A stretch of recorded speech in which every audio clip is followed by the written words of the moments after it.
Retrospective taxation. These two words have roiled foreign investors looking at India since long, has dented India's international reputation as a stable tax jurisdiction, and has led to multiple disputes between the Indian government and globally leading companies as well. Now, the Parliament has on August 6, 2021 passed a bill to scrap this controversial tax law. Let us look at why this controversial tax law was introduced in the first place, and now that it has been revoked, what does it really mean for markets and for the economy at large?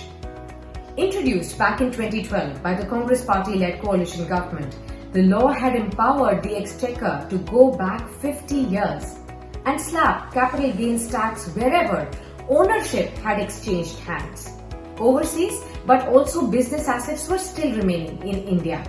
Now, internationally, this was seen as a draconian law, which India used to spread tax terror, as globally leading companies which had already acquired assets of Indian companies in the earlier years were now told to pay huge amounts as retrospective taxation. Now, the far-reaching but long-delayed decision is now a welcome move and paves the way for the government to settle billions of dollars in international disputes as well. The bill now proposes to amend the Income Tax Act of 1961 to provide that no tax demand shall now be raised in future on the basis of the retrospective amendment for any indirect transfer of Indian assets if the transaction was undertaken before May 28 of 2012. Now, the centre's decision comes after both Vodafone and Kane Energy, the British company, have won international arbitrations relating to the tax disputes last year. At least 17 companies, including the British oil and gas major Kane Energy and the telecom giant Vodafone, will now benefit from this new ruling. Now, as per the new law, the tax demands on companies will now be nullified under the condition that these companies withdraw the litigation against the Indian government and undertake not to claim any interest or damages thereof.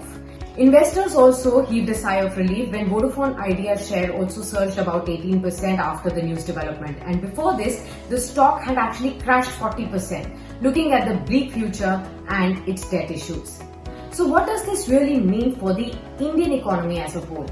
Well, from the perspective of, say, potential global investors, foreign investors and global corporates, litigating with the government, it is definitely a pleasant end. Even the Finance Ministry had stated while presenting the bill in the Parliament that the country today stands at a juncture when quick recovery of the economy after the COVID-19 pandemic is the need of the hour. And foreign investment has an important role to play in promoting faster economic growth and employment also. Now, analysts expect that this decision will actually bring back the lost confidence of foreign investors in India. In terms of the impact on the equity markets, well, the stock markets are already trading at record high levels and really did not jump in joy after this decision, but definitely held on to the earlier gains post this news development. Experts now see this news development as a sentimental positive for the stock markets, that it will definitely have a favorable impact on foreign direct investment inflows or the FDI inflows into India.